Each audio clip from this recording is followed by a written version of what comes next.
മുഴുവൻ വിശ്വസനീയമല്ല. രഞ്ജിത്തിനെതിരായ യുവാവിന്റെ പരാതിയിൽ സംശയം പ്രകടിപ്പിച്ച് കോടതി. അപ്പോ നിങ്ങൾക്ക് എല്ലാവർക്കും അറിയാം, ഹേമ കമ്മിറ്റി റിപ്പോർട്ട് വന്നതിന് ശേഷം ആദ്യം ഒരു പരാമർശം ഉയരുന്നത് നമ്മുടെ ഡയറക്ടർ രഞ്ജിത്തിനെതിരെയായിരുന്നു. അത് ഒരു ബംഗാളി നടി വന്നിട്ട് അവരെ രഞ്ജിത്ത് മോശമായി അവരോട് പെരുമാറി എന്നുള്ള അർത്ഥത്തിലൊക്കെ സംസാരിച്ചു. അതായിരുന്നു പരാമർശം. അതിന്റെ പേരിൽ കേസ് വന്നു. ആ ഒരു കേസിൽ രഞ്ജിത്തിന് ജാമ്യവും കിട്ടി. അപ്പം രഞ്ജിത്തിനെതിരെ ഫസ്റ്റ് ഒരു പരാമർശം വരുന്നു. അതിനുശേഷം ഓരോ ദിവസങ്ങളിലായിട്ട് ഓരോ നടന്മാർക്കെതിരെ ഇവിടെ പരാമർശങ്ങൾ ഉയർന്നു വന്നിട്ടുണ്ടായിരുന്നു. അപ്പൊ എന്താണെങ്കിലും ഇതിന്റെ ഇടയ്ക്ക് രഞ്ജിത്തിനെതിരെ രണ്ടാമത് ഒരു പയ്യൻ വന്നിട്ട് ഒരു പരാമർശം നടത്തിയിട്ടുണ്ടായിരുന്നു. അങ്ങ് ബാംഗ്ലൂർ താജ് ഹോട്ടലിൽ വെച്ച് ആ പയ്യനോട് രഞ്ജിത്ത് മോശമായി പെരുമാറി. അവന്റെ നഗ്ന ചിത്രങ്ങൾ എടുത്തു. അത് രഞ്ജിത്തിന്റെ ഒരു കൂട്ടുകാരിക്ക് അയച്ചു കൊടുത്തു. അതൊരു സിനിമാ നടിയാണ്, അത് നമ്മുടെ നടി രേവതിയാണ് എന്നൊക്കെ പറഞ്ഞ് ഒരുപാട് കഥകൾ ഉണ്ടായിരുന്നു. അപ്പൊ അതിന്റെയൊക്കെ അവസാനം ആ പയ്യൻ വന്ന് പറഞ്ഞത് കോടതിക്ക് അങ്ങോട്ട് വിശ്വാസമായിട്ടില്ലെന്നാണ് ഇപ്പൊ പറയുന്നത്.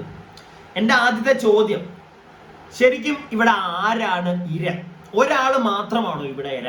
ഇത്രയും നാള് രഞ്ജിത്ത് ഉപദ്രവിച്ച ആളുകളാണ് ഇര. അതായത് ആദ്യമായിട്ട് ആ ബംഗാളി നടിയും പിന്നെ ഈ പയ്യനും ഒക്കെയാണ് ഇര എന്ന് നമ്മൾ പറഞ്ഞു. അതിനുശേഷം ശരിക്കും ഇതൊക്കെ കള്ളത്തരമായി മാറുകയാണെങ്കിൽ അവിടെ ഇരയാകുന്നത് രഞ്ജിത്താണെന്ന് നമ്മൾ പറഞ്ഞു.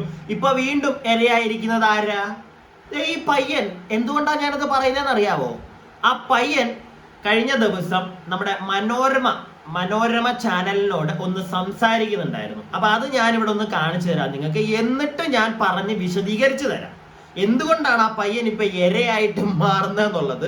അപ്പൊ സംഗതി ഒന്ന് കണ്ടു. നിലവിലെ അവസ്ഥ, ഞാനിപ്പോൾ വളരെയധികം ഫ്രസ്ട്രേറ്റഡ് ആണ്. ലൈക്ക് എൻ്റെ ഇൻസ്റ്റാഗ്രാം, എൻ്റെ ഫേസ്ബുക്ക് ID എല്ലാത്തിലും നിറയെ കമൻസ്, ഒരുപാട് കമൻസ്, പ്ലെൻറ്റി ഓഫ് കമൻസ് ആണ് വരുന്നത്. അപ്പോൾ ഇതിന് റീപ്ലൈ കൊടുക്കാനുള്ള ഒരു മാനസികാവസ്ഥയിലല്ല. കാരണം എനിക്ക് എന്നോട് ചോദിക്കുന്നത് എന്തുകൊണ്ട് ഇത്രയും കാലം പറയാതിരുന്നു. പിന്നെ അതിനേക്കാളപ്പുറം ഇപ്പം രഞ്ജിത്തിന് ഇതിന് മുമ്പുള്ള ഒരു കേസിലെ മുൻകൂർ ജാമ്യം കിട്ടി. അതുപോലെ തന്നെ ഇപ്പം നിവിൻ പോളിക്കെതിരെ ഒരു കേസ്, അത് ഏകദേശം ഫേക്ക് ആണെന്ന് പറയുന്നു. അപ്പോൾ ഇതെല്ലാം കൂടി വരുമ്പോൾ ഒബ്വിയസ്ലി ഞാൻ പറയുന്ന കാര്യങ്ങളിൽ സത്യസന്ധതയുണ്ടോ എന്ന് ആളുകൾ ഒന്നുകൂടി ചിന്തിക്കും. അപ്പോൾ അതുമായി ബന്ധപ്പെട്ടാണ് സൈബർ ബുള്ളിങ് എനിക്ക് നല്ലോണം ഉള്ളത്. അപ്പോൾ ഞാൻ വളരെയധികം ഫ്രസ്ട്രേറ്റഡ് ആണ്. സത്യം പറയുകയാണെങ്കിൽ എൻ്റെ ഫോൺ തുറക്കാൻ പറ്റുന്നില്ല, അത്രയും മെസ്സേജുകളാണ് എനിക്ക് വരുന്നത്. പക്ഷേ ഇതിൽ വിശ്വസിക്കുന്ന കുറേ പേരുണ്ട്. ഒരു 80% ആൾക്കാരും പോസിറ്റീവാണ്. അവർ പറയുന്നത് ഞങ്ങൾ കൂടെയുണ്ട്, സത്യം എന്തായാലും പുറത്തു വരും. പിന്നെ ഇത് ഒരു 10 വർഷം മുമ്പ് നടന്ന സംഭവമായതിനാൽ അതിൻ്റെതായിട്ടുള്ള ഒരു ചെറിയ അതിൻ്റെ പ്രൂഫും കാര്യങ്ങളും എങ്ങനെ കിട്ടും എന്നുള്ള ഒരു ടെൻഷനുണ്ട്. അപ്പോൾ സ്റ്റിൽ ഞാൻ എൻ്റെ സ്റ്റേറ്റ്മെൻറ്റിൽ സ്റ്റാൻഡ് ബൈ ആണ്. ആ പയ്യൻ പറയുന്നത് അവന്റെ സ്റ്റേറ്റ്മെന്റിൽ സ്റ്റാൻഡ് ബൈ ആണ്. അവൻ പറഞ്ഞതിൽ അവൻ ഉറച്ചു നിൽക്കുന്നു എന്ന് പറയുന്നുണ്ട്. പക്ഷേ വേറൊരു കാര്യം, ഞാൻ നേരത്തെ പറഞ്ഞ പോലെ ഇപ്പോ എന്തുകൊണ്ട് ഞാൻ അവനെ ഇര എന്ന് വിളിക്കുന്നത് വെച്ച് കഴിഞ്ഞാൽ സൈബർ ബുള്ളിങ്, നല്ല കനത്ത സൈബർ ബുള്ളിങ് ആണ് ചെറുക്കൻ നേരിട്ടുകൊണ്ടിരിക്കുന്നത്. ഈ വാർത്ത അത് എനിക്ക് പേഴ്സണലി മനസ്സിലാവാനുള്ള ഒരു കാരണം പറയുന്നത് മാത്രമല്ല, ഇവൻ ഈ ഒരു നമ്മുടെ മനോരമയോട് സംസാരിക്കുന്നത് മനോരമയുടെ ഇൻസ്റ്റഗ്രാം അക്കൗണ്ടിലാണ് ഞാൻ കണ്ടത്. അവരുടെ ഇൻസ്റ്റഗ്രാം അക്കൗണ്ടിൽ അവരുടെ കമന്റ് ബോക്സിൽ തന്നെ ഈ പയ്യനെ ഓരോ വാക്കുകൾ വിളിക്കുന്നത് ഞാൻ കണ്ടു. അപ്പൊ എനിക്ക് മനസ്സിലായി അവൻ എന്തായാലും അവന്റെ ഫേസ്ബുക്കിലോ അവന്റെ ഇൻസ്റ്റയിലോ ഇതിന്റെ അപ്പുറമായിരിക്കും അവൻ വിളി കേട്ടോണ്ടിരിക്കുന്നത്. മനസ്സിലായില്ലേ? ഇപ്പോഴാണ് ശരിക്കും അവൻ ഇരയായത്. ഇപ്പോഴാണ് ഈ സമൂഹത്തിന്റെ ഫ്രണ്ടിൽ അവൻ ഇരയായി മാറിയത്. ഇപ്പോഴാണ്. കാരണം കുറെ നാറികൾ അവനെ കുറെ വാക്കുകൾ വിളിക്കുന്നു. ഇപ്പോഴാണ് ആ ചെറുക്കിനെ സത്യം പറഞ്ഞ സങ്കടം. എനിക്ക് തോന്നുന്നു അന്ന് രഞ്ജിത്ത് അവനോട് ആ ഒരു പരിപാടി ചെയ്തപ്പോഴും ഒന്നും അവൻ ഇത്രയും സങ്കടമായി കാണത്തില്ല. ഇന്ന് അവൻ അത് വന്ന് തുറന്നു പറഞ്ഞതിന് ശേഷം അവൻ അവൻ പൊക്കോണ്ടിരിക്കുന്ന ഒരു ട്രോമ കാണും. സത്യമായിട്ടും ഇപ്പോഴാണ് അവൻ ഇരയായി മാറുന്നത്. എന്റെ കണ്ണിൽ ഇപ്പോഴാണ് അവൻ ഇരയായത്. എന്തിനവൻ വന്ന് പറഞ്ഞു എന്ന് നാളെ ചിലപ്പോൾ ഒരു ദിവസം അവനെ ആലോചിച്ചേക്കാം. കാരണം സമൂഹം ആദ്യമേ അവനെ പൊക്കിയോ, ഒരു പയ്യനെ അവൻ ഇങ്ങനെയൊക്കെ ചെയ്തു, അവനെ ചെയ്യണം, അവനെ മറിച്ച് ചെയ്യണം എന്നൊക്കെ പറഞ്ഞു.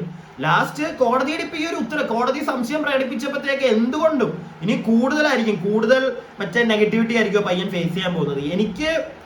ഞാൻ ഇപ്പോഴും പറയുന്നില്ല അവൻ ശരിയാണെന്നോ അവന്റെ ഭാഗത്താണ് ട്രൂത്ത് ഉള്ളതെന്നോ ഇല്ലെങ്കിൽ രഞ്ജിത്ത് തെറ്റുകാരനാണെന്നോ നമ്മൾ പറയുന്നില്ല. കാരണം ഇതൊന്നും പ്രൂവ്ഡ് അല്ല. പക്ഷെ സമൂഹത്തിന്റെ ഫ്രണ്ടിൽ ഞാനിവിടെ ഇത്രേ പറയാൻ ഉദ്ദേശിക്കുന്നുള്ളൂ. ഇരയായി മാറുന്നത് ആ പയ്യൻ വേറൊരു രീതിയിലാണ്.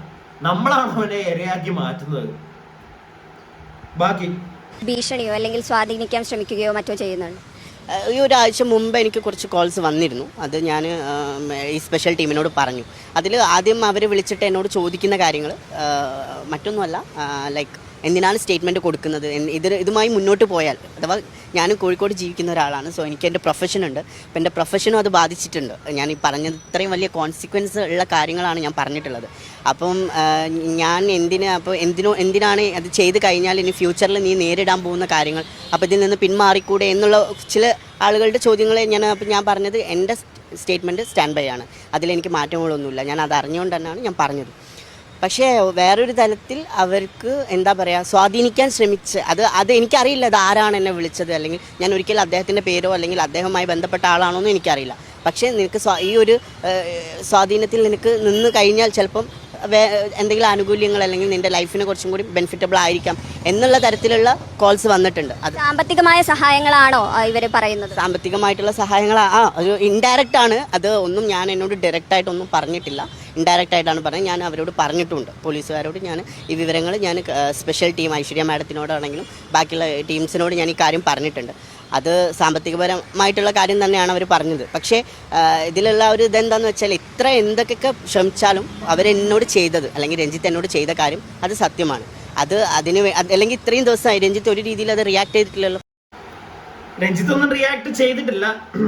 രഞ്ജിത്ത് ആകെ പറഞ്ഞിരിക്കുന്നത് ഞാനതൊന്നും ചെയ്തിട്ടില്ലേ മക്കളെ എന്ന് ഇടയ്ക്ക് അവിടെ ഇവിടെ എങ്ങാണ്ടൊക്കെ പറയുന്നത് കേട്ടു. എന്താണെങ്കിലും വോട്ട് വലിയ വീട്ട് ആ പയ്യൻ ഇപ്പൊ പറയുന്നത് നിങ്ങൾ ശ്രദ്ധിച്ചോ, അവന് കോളുകൾ വരുന്നുണ്ട്. അവനെ ഇതിനകത്തുനിന്ന് പിന്തിരിപ്പിക്കാൻ, അവൻ ഈ കൊടുത്ത സ്റ്റേറ്റ്മെന്റിൽ നിന്ന് മാറാൻ വേണ്ടി അവനെ മറ്റേ നല്ല രീതിയിൽ സംസാരിച്ച്, എന്തിനാ മോനെ നീ അങ്ങനെ പോകുന്നത്, നിന്റെ ഭാവി പോവില്ലേ, നീ അങ്ങനെ മാറൂ, നീ ആ സ്റ്റേറ്റ്മെന്റ് മാറി, നീ നിന്റെ ജീവിതം ജീവിക്കൂ, ചിലപ്പോൾ കുറച്ച് കാശൊക്കെ കിട്ടിയേക്കാം, സുഖമായിട്ട് ജീവിക്കാം എന്നുള്ള ഒരു തരത്തിൽ ആ പയ്യനോട് സംസാരിക്കുന്നുണ്ട്. അവനത് സ്പെഷ്യൽ ടീമിനോട് പറഞ്ഞിട്ടുമുണ്ട്.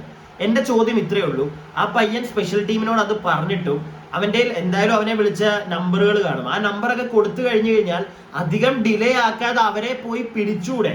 അവരാരാന്ന് ഈ സ്പെഷ്യൽ ടീമിന് തിരക്കി എടുത്തൂടെ? എന്നിട്ട് അവന്മാരോട് ആര് പറഞ്ഞിട്ട്, ഇപ്പൊ രഞ്ജിത്ത് പറഞ്ഞിട്ടാണോ ഇവന്മാർ ഈ വിളിച്ചതെന്ന് ആ പയ്യൻ അറിയത്തില്ല എന്ന് പറയുന്നു. ഈ വിളിച്ചവന്മാരെ ചോദ്യം ചെയ്തു കഴിഞ്ഞാൽ എന്താണെങ്കിലും അത് അറിയാൻ പറ്റും. സോ അതൊക്കെ എന്താണ് ഇവിടുത്തെ പോലീസുകാർ ചെയ്യാത്തത്? ഈ സ്പെഷ്യൽ ടീമിൽ അംഗമായിട്ടുള്ള പോലീസുകാർ എന്തുകൊണ്ട് അതൊന്നും ചെയ്യുന്നില്ല? അല്ലെങ്കിൽ അത് ചെയ്യുന്നുണ്ടോ? അതിനെപ്പറ്റി ഒന്നും പുറത്തു വരുന്നില്ല, മാധ്യമങ്ങളിൽ വരുന്നില്ല. അങ്ങനെയൊക്കെ എനിക്ക് തോന്നുന്നു അങ്ങനെയുള്ള തെളിവുകളൊക്കെ ശേഖരിക്കുകയാണെങ്കിൽ, ഇപ്പൊ അവന്മാരായിട്ട് ഇപ്പൊ രഞ്ജിത്ത് അറിഞ്ഞുകൊണ്ടാണെങ്കിലും ശരി, അറിയാതെ ആണെങ്കിലും ശരി, ഈ വരുന്നവന്മാരുടെ ഉദ്ദേശം എന്തിനാണ്? ഈ പയ്യനെ എന്തിനാണ് ഇവനെ മാനിപ്പുലേറ്റ് ചെയ്ത് ഇവനെ മാറ്റി നിർത്തുന്നത്? ഇവൻ ആ കേസിൽ നിന്ന് മാറണമെന്ന് അവരുടെ ആവശ്യം എന്താണ്? അങ്ങനെ ഒരു ആവശ്യം അവർ ഉന്നയിക്കേണ്ട കാര്യം അതൊക്കെ ഇവിടുത്തെ പോലീസുകാർ ആ നമ്പേഴ്സ് ഒക്കെ എടുത്തത് ആരുടെയാണെന്നൊക്കെ തപ്പിയെടുത്ത് അവന്മാരെ പോയി പിടിച്ച് രഞ്ജിത്ത് പറഞ്ഞിട്ടാണെങ്കിൽ ഇതൊക്കെ ഒരു തെളിവല്ലേ? സത്യം പറഞ്ഞാൽ ഇതൊക്കെ തെളിവല്ലേ? ഈ വേറെ തെളിവുകൾ തപ്പിപ്പോകുന്നതിന് പകരം ഇങ്ങോട്ടായിട്ട് വരുന്നുണ്ട് തെളിവുകൾ. അതിനെ പ്രോപ്പറായിട്ട് യൂസ് ചെയ്ത് രഞ്ജിത്തിലേക്ക് എത്താൻ പറ്റിക്കഴിഞ്ഞാൽ ഇത് തെളിയും എത്രയും പെട്ടെന്ന്. പഴയ തെളിവുകളൊന്നും പോയി നോക്കണ്ട, ഇപ്പൊ തന്നെ ഉണ്ട് തെളിവുകൾ. എന്തുകൊണ്ട് പോലീസുകാർ അതിന്റെ പുറകെ പോകുന്നില്ല? ഇതാണ് എൻ്റെ ഒരു സംശയം. ബാക്കി ഈ ഫോൺ കോളുകളൊക്കെ വന്നത് എപ്പോഴാണ്? വന്നിട്ട് ഇപ്പോൾ ഏകദേശം ഒരാഴ്ച, ഈ ഒരു 1 വീക്കിനുള്ളിലാണ്. അതിൻ്റെ ഫസ്റ്റ് ഐറ്റം ഞാൻ ഫസ്റ്റായിട്ട് ഇത് റിവീൽ ചെയ്ത സമയത്ത് ആ ഒരു 3-4 ഡേയ്സിൽ എനിക്ക് ഒരുപാട് കോൾസ് വന്നിരുന്നു. വിളിച്ചതൊക്കെ ഒരാൾ തന്നെയാണോ അല്ലെങ്കിൽ വ്യത്യസ്തമായ ഡിഫറെൻ്റ് ആയിട്ടുള്ള ആൾക്കാരാണ്. 2-3 ആൾക്കാർ വിളിച്ചിട്ടുണ്ട്. അവർ വ്യത്യസ്തരായ ആൾക്കാരാണ്. അവരുടെ നമ്പേഴ്സ് ഞാൻ കൊടുത്തിട്ടുണ്ട്. ബട്ട് അവരാരും അവരുടെ പേര് വെളിപ്പെടുത്തിയിട്ടില്ല. അവരാരാണെന്നോ എന്താണെന്നോ എനിക്കറിയില്ല. സോ അതുകൊണ്ട് ഞാനത് കൂടുതലായിട്ട് റിവീൽ ചെയ്തില്ല. കാരണം എനിക്കറിയാത്ത ആളുകളാണല്ലോ എന്നെ വിളിച്ചിട്ടുള്ളത്. അല്ലാതെ ഒരു ഭീഷണിപ്പെടുത്തിയിട്ടാണോ അല്ലെങ്കിൽ ഏത് രീതിയിലായിരുന്നു അവരുടെ ഒരു സംസാരം? എങ്ങനെയായിരുന്നു? ഭീഷണിയല്ല, ഫ്യൂച്ചർ എന്ന് പറയുന്നത് ഞാൻ എൻ്റെ കരിയർ സ്റ്റാർട്ട് ആവുന്നുള്ളൂ, എൻ്റെ ലൈഫ് സ്റ്റാർട്ട് ആവുന്നുള്ളൂ. അപ്പോൾ എനിക്ക് എൻ്റെതായിട്ടുള്ള ഒരുപാട് ഡ്രീംസും കാര്യങ്ങളുണ്ട്. അപ്പോൾ ഇതെല്ലാം ചിലപ്പോൾ ഇതിനെല്ലാം ഒരു കോട്ടം സംഭവിക്കാം എന്നുള്ള രീതിയിലാണ് അവർ നമ്മളെ പറഞ്ഞ് മനസ്സിലാക്കിയില്ലേ, നിൻ്റെ ലൈഫ് ഇങ്ങനെയൊക്കെ ആവും എന്ന് പറഞ്ഞ് മനസ്സിലാക്കുന്ന രീതിയിലായിരുന്നു അവരുടെ ചോദ്യങ്ങൾ. സോ അതിനുള്ള മറുപടി ഞാൻ അവർക്ക് കൊടുത്തു കഴിഞ്ഞു. തീർച്ചയായിട്ടും എനിക്ക് പോലീസ് സപ്പോർട്ടുണ്ട്. ഇതെന്തായാലും ഇപ്പം ഞാൻ ഈ സ്റ്റേറ്റ്മെൻറ്റ് പറഞ്ഞ സ്ഥിതിക്ക് ആ സ്റ്റേറ്റ്മെൻറ്റിൽ നടന്ന കാര്യങ്ങൾ പുറത്ത് വരണം. അത് രഞ്ജിത്ത് അത് സമ്മതിച്ച് എന്നാൽ മാത്രമേ എനിക്ക് ജനങ്ങളുടെ മുമ്പിൽ എനിക്ക് നീതി കിട്ടുകയുള്ളൂ. എല്ലാവരുടെ മുമ്പിൽ എനിക്ക് തലയുയർത്തി നടക്കാൻ പറ്റും. അത് വളരെ തികച്ചും പേഴ്സണലാണ്. അത് എന്നോട് ഡയറക്റ്റായിട്ട് പറഞ്ഞിട്ടില്ലെങ്കിലും അവർ ഇൻഡയറക്റ്റായിട്ട് എന്നോട് പറഞ്ഞ രീതിയിലാണ്. പക്ഷെ അത് ഞാൻ ഞാൻ ആ ഒരു സ്റ്റേറ്റ്മെൻറ്റിനോടോ അല്ലെങ്കിൽ ആ ഒരു അവരുടെ തീരുമാനത്തോടോ ഞാൻ യോജിക്കുന്നില്ല. അതുകൊണ്ട് ഞാനത് എനിക്ക് താല്പര്യമില്ല എന്നാണ് ഞാൻ പറഞ്ഞത്. അത് ഏത് രീതിയിലാണ്, ഡയറക്റ്റായിട്ടാണോ അല്ലെങ്കിൽ അവരുടെ ആളാണോ എന്നൊന്നും എനിക്ക് പറയാൻ പറ്റില്ല. അതൊക്കെ വളരെയധികം ഞാൻ സ്വകാര്യമായിട്ട് കാണുന്ന അല്ലെങ്കിൽ ഞാനത് പറയേണ്ട സ്ഥലത്ത് പറഞ്ഞിട്ടുണ്ട്. തീർച്ചയായിട്ടും സോ അവനത് പറയേണ്ടടുത്ത് പറഞ്ഞിട്ടുണ്ട്. പിന്നെ എൻ്റെ ഒരു സംശയം, അല്ലെങ്കിൽ നിങ്ങൾക്ക് എല്ലാവർക്കും ഒരു സംശയം വരും, ഈ വിളിച്ച നമ്പേഴ്സ് ഒക്കെ ശരിക്കും മറ്റേ എന്താണ് ഫേക്ക് ഐ ഡി എന്നൊക്കെ എടുത്തിട്ട് ആരെങ്കിലും ഒക്കെ വിളിക്കുന്നതാണോ എന്നുള്ളൊരു സംശയവും വരാം. പക്ഷെ പോലീസുകാർ അത് പ്രോപ്പറായിട്ട് അന്വേഷിച്ചു കഴിഞ്ഞാൽ അത് ഏത് ഭാഗത്തു നിന്നാണ്, ഏത് ടവർ ലൊക്കേഷനാണ്, അങ്ങനെ അത്യാവശ്യം ഇവിടെ ടെക്നോളജി വളർന്നതാണല്ലോ, ഏതവനാണ് വിളിക്കുന്നതെന്നൊക്കെ ഇവിടെ കണ്ടുപിടിക്കാൻ പറ്റും. പ്രത്യേകിച്ച് അത് രഞ്ജിത്ത് പറഞ്ഞിട്ടാണെങ്കിൽ അത് കുറച്ചും കൂടെ ഒരു രഞ്ജിത്തിന്റെ ഒരു രഞ്ജിത്തിന്റെ തെറ്റ് കുറച്ചും കൂടെ സമൂഹത്തിന്റെ മുമ്പിൽ പെട്ടെന്ന് തന്നെ തെളിയിക്കപ്പെടും. രഞ്ജിത്ത് അറിഞ്ഞുകൊണ്ടാണ് ഈ പരിപാടി ചെയ്തിട്ടുണ്ടെങ്കിൽ. കാരണം തെറ്റ് ചെയ്തിട്ടില്ലെങ്കിൽ പുള്ളിക്ക് ആരെ കൊണ്ട് വിളിപ്പിക്കേണ്ട കാര്യമില്ല, ഒരാളും അവനെ വിളിക്കേണ്ട കാര്യമില്ല. പുള്ളി പറഞ്ഞിട്ടാണെങ്കിലും അല്ലെങ്കിലും ശരി, രഞ്ജിത്ത് തെറ്റ് ചെയ്തിട്ടില്ലെങ്കിൽ അവനെ വിളിച്ച് ഇങ്ങനത്തെ കാര്യങ്ങൾ പറഞ്ഞ് മറ്റേ നല്ലവനാകും മോനെ നീ എന്നുള്ള രീതിയിൽ, അല്ലെങ്കിൽ നിന്റെ ഭാവി നീ നോക്കും മോനെ എന്നുള്ള മറ്റേ ഒരുപാട് നല്ല കാര്യങ്ങൾ അവന് ചെയ്തു കൊടുക്കേണ്ട കാര്യമില്ല ഇവിടുത്തെ ചേട്ടന്മാര്. മനസ്സിലായില്ലേ? അവൻ കേസ് കൊടുത്തു, അവൻ ഇവിടെ പറയുന്ന പോലെ തന്നെ അവൻ മുന്നോട്ട് വന്നു. ഇനിയിപ്പൊ അവന് നീതി കിട്ടിയേ പറ്റുള്ളൂ, ഇല്ലെങ്കിൽ അവൻ സമൂഹത്തിന്റെ ഫ്രണ്ടിൽ എന്താണെങ്കിലും ഇപ്പൊ ഇങ്ങനെ എനിക്ക് തോന്നുന്നു, ആ പയ്യൻ തന്നെ പറഞ്ഞല്ലോ, അവനെ നല്ല രീതിയിലുള്ള സൈബർ ബുള്ളിങ് അവനൊരു സൈഡിൽ കൂടെ 80% ആളുകൾ, അത് ഏതൊരു കേസിലാണെങ്കിലും നമ്മുടെ നാട്ടിൽ അങ്ങനെയാണ്, 80% ആളുകൾ സപ്പോർട്ട് ചെയ്യാനുണ്ടെങ്കിൽ 20% വരും ഓരോ വർത്താനം കൊണ്ട്. അത് ഞാൻ പറഞ്ഞില്ലേ, ഈ പയ്യന്റെ ഞാൻ ഈ വാർത്ത കണ്ടത് മനോരമ ചാനലിലാണ്. അവിടെ തന്നെ ഇതിന്റെ കമന്റ് ബോക്സിൽ ആ പയ്യനെ ഓരോരുത്തന്മാർ വന്ന് വിളിക്കുന്ന വിളികള്, അതിനകത്ത് ഒരുത്തന് ഞാൻ തന്നെ പേഴ്സണലി റിപ്ലൈ കൊടുത്തു കേട്ടോ. ഞാൻ പേഴ്സണലി സാധാരണ അങ്ങനെ ചെയ്യുന്നതല്ല. എനിക്കത് കണ്ടപ്പോൾ തോന്നി, എന്തിനാണ് വെറുതെ പോയി, ഞാൻ പറഞ്ഞു പൊന്നുമോനെ ഇതിനകത്തൊന്നും വന്ന് കമന്റ് ഇടല്ലേ, ഇത് പോലീസുകാർ ഏറ്റെടുത്തൊരു കേസാണ്, വെറുതെ പോയി ഒരുത്തിനെ തെറി പറയാന്ന് പറഞ്ഞു കഴിഞ്ഞാൽ മോശമായിട്ടുള്ള വാക്കുകൾ, തെറിയൊന്നും പറയാൻ പറ്റത്തില്ല. അവന്റെ ഒരു സ്റ്റൈൽ ഉണ്ടല്ലോ, ആ പയ്യന്റെ സംസാരം, അവൻ എന്ത് അവനെ പറ്റി ഞാൻ കൂടുതലായിട്ട് അവന്റെ ക്യാരക്ടറിനെ ഒന്നും പറയാൻ വരുന്നില്ല, അത് അവന്റെ പേഴ്സണൽ. സോ അതിനെ നമ്മൾ പോയി പറയാന്നൊക്കെ പറഞ്ഞു കഴിഞ്ഞാൽ അത്ര നല്ല കാര്യമായിട്ട് എനിക്ക് തോന്നിയില്ല.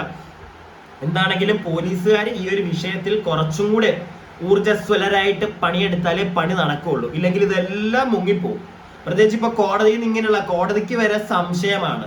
കാരണം കോടതി സംശയിക്കുന്നതിനകത്ത് പ്രത്യേകിച്ചൊന്നും പറയാനില്ല, കാരണം തെളിവുകളില്ല. ഇത്രയും വർഷങ്ങൾക്ക് മുമ്പ് നടന്ന കാര്യങ്ങൾ, രഞ്ജിത്തിന്റെ കേസിൽ തന്നെ ഇങ്ങനെ രണ്ട് കേസ് പുള്ളിക്ക് വന്നു, 2 പേര് പുള്ളിക്കെതിരെ പരാമർശം ഉയർത്തി വന്നു. ആ 2 പുള്ളിക്ക് ജാമ്യം കിട്ടുന്നുണ്ട്. മനസ്സിലായില്ലേ? ഇതും എനിക്ക് തോന്നി ഈ പയ്യന്റെ പരാതിയിലും വലിയ എന്തെങ്കിലുമൊക്കെ നടക്കുമെന്നൊന്നും എനിക്ക് തോന്നുന്നില്ല, കാരണം തെളിവുകളില്ല. ഈ അവസ്ഥയാണ് ഇപ്പൊ ബാക്കിയുള്ള ആളുകൾക്കെല്ലാം. ബാക്കി ഇപ്പൊ സിനിമാ മേഖലയിൽ ആർക്കൊക്കെ പരാമർശം നേരിടേണ്ടി വന്നിട്ടുണ്ടോ അവരുടെ എല്ലാ അവസ്ഥയിലും ഇത്. കാരണം ഇത് ഇന്നലെ ഒന്നും നടന്ന കാര്യത്തിന്റെ ഒന്നും അല്ല ഇപ്പൊ വന്നിരിക്കുന്ന കേസൊന്നും, വർഷങ്ങൾക്ക് മുമ്പുള്ളതാ. സോ തെളിവുകൾ കിട്ടാൻ പാടായിരിക്കും. അതുകൊണ്ട് തന്നെ കോടതിയുടെ ഭാഗത്തുനിന്ന് ഇങ്ങനെ ഒരു പരിപാടിയാണ് നിൽക്കുന്നതെങ്കിൽ വേറെ എവിടുന്ന് അവർക്ക് നീതി കിട്ടും എനിക്കറിയില്ല. ഇത് അധികമൊന്നും പോകാൻ ചാൻസ് ഇല്ലടേ. ഇപ്പൊ തന്നെ മെല്ലെ ഇതിനെ സംബന്ധിച്ചുള്ള സംസാരങ്ങൾ കുറഞ്ഞു തുടങ്ങി. പിന്നെ ഞാൻ അറിയുന്നു കഴിഞ്ഞ തമിഴ്നാട്ടിലും അതുപോലെ തന്നെ ബാക്കി സിനിമാ മേഖലയിലും ഒക്കെ ഇതുപോലുള്ള ഹേമ കമ്മിറ്റി പോലുള്ള ഒരു പരിപാടികൾ വരാൻ പോകുന്നു എന്നൊക്കെ പറയുന്നുണ്ട്. എവിടെ വന്നാലും, അല്ലെങ്കിൽ മലയാള സിനിമ ഇൻഡസ്ട്രിയിലാണെങ്കിൽ പോലും ഈ അടുത്ത് വിത്തിൻ ഒരു 2-3 ഇയേഴ്സ് മുമ്പായിട്ടൊക്കെ നടന്നിട്ടുള്ള അലിഗേഷൻസ് ഒക്കെ പുറത്തു വരികയാണെങ്കിൽ ചിലപ്പോൾ കുറച്ചുകൂടെ ബെറ്റർ ആയിരിക്കാം. മനസ്സിലായില്ലേ? അവർക്ക് നീതി പെട്ടെന്ന് കിട്ടും. കാരണം എന്തെങ്കിലുമൊക്കെ തെളിവ് ശേഖരിക്കാൻ എളുപ്പമായിരിക്കും ഇവിടുത്തെ നിയമപാലകർക്ക്. മറ്റേ കേസിലൊക്കെ ഇപ്പൊ ഈ നടക്കുന്ന കേസ് എന്നൊക്കെ പറഞ്ഞു കഴിഞ്ഞാൽ വർഷങ്ങൾക്ക് മുമ്പ് എന്താവുമെന്ന് നമുക്ക് വരും ദിവസങ്ങളിൽ കാണാം. എനിക്ക് തോന്നുന്നില്ല. നിങ്ങൾ പറയുക, നിങ്ങളുടെ അഭിപ്രായം നിങ്ങളൊന്ന് പറഞ്ഞ്. നിങ്ങൾക്ക് തോന്നുന്നുണ്ടോ ഈ പരിപാടി എവിടെങ്കിലും ചെന്ന് എത്തുമെന്ന്, എവിടെങ്കിലും ഒന്ന് കരക്കടിയുമെന്ന് നിങ്ങൾക്ക് തോന്നുന്നുണ്ടോ? ഏതെങ്കിലുമൊക്കെ ഒരുത്തിന് എന്തെങ്കിലും ചെറിയ രീതിയിലുള്ള ശിക്ഷയെങ്കിലും കിട്ടുമെന്ന് നിങ്ങൾക്ക് തോന്നുന്നുണ്ടോ? പിന്നെ ചില ചേട്ടന്മാരുടെ കാര്യത്തിൽ നിങ്ങൾക്ക് അറിയാലോ, നമ്മുടെ മുകേഷ് അണ്ണന്റെ ഒക്കെ കേസിൽ ഇവിടെ രാഷ്ട്രീയക്കാര് തന്നെ മറ്റേ കൈ കൊടുത്ത് സപ്പോർട്ട് ചെയ്തേക്കുക. നിന്നെ ഞാൻ വിടത്തില്ലടാ മുകേഷ്, നീ ഞങ്ങളുടെ നൻപൻ എന്നുള്ളൊരു മൂഡിലാണ് നിൽക്കുന്നത്, വിട്ടുകൊടുക്കത്തില്ല. അതുകൊണ്ട് തന്നെ എന്താവും ഹേമ കമ്മിറ്റി റിപ്പോർട്ടിൽ സംഭവിച്ച്, ഇല്ലെങ്കിൽ ഹേമ കമ്മിറ്റി റിപ്പോർട്ട് വഴി പുറത്തു വന്ന സത്യങ്ങളുടെയൊക്കെ ഒരു ദാരുണാവസ്ഥ എന്ന് നമുക്ക് വരും ദിവസങ്ങളിൽ കണ്ടറിയാം. ഒരു ദാരുണാവസ്ഥ തന്നെയാണ്, പ്രത്യേകിച്ചൊന്നും. അപ്പോൾ വീഡിയോ നിങ്ങൾക്ക് ഇഷ്ടപ്പെട്ടിട്ടുണ്ടെങ്കിൽ ഒന്ന് ലൈക്ക് ചെയ്യുക, സബ്സ്ക്രൈബ് ചെയ്യാതെ കാണുന്നവർ സബ്സ്ക്രൈബ് ചെയ്യുക. നിങ്ങളുടെ അഭിപ്രായങ്ങൾ എന്താണെങ്കിലും ഒന്ന് കമന്റ് ബോക്സിൽ രേഖപ്പെടുത്തുക. ഓക്കെ.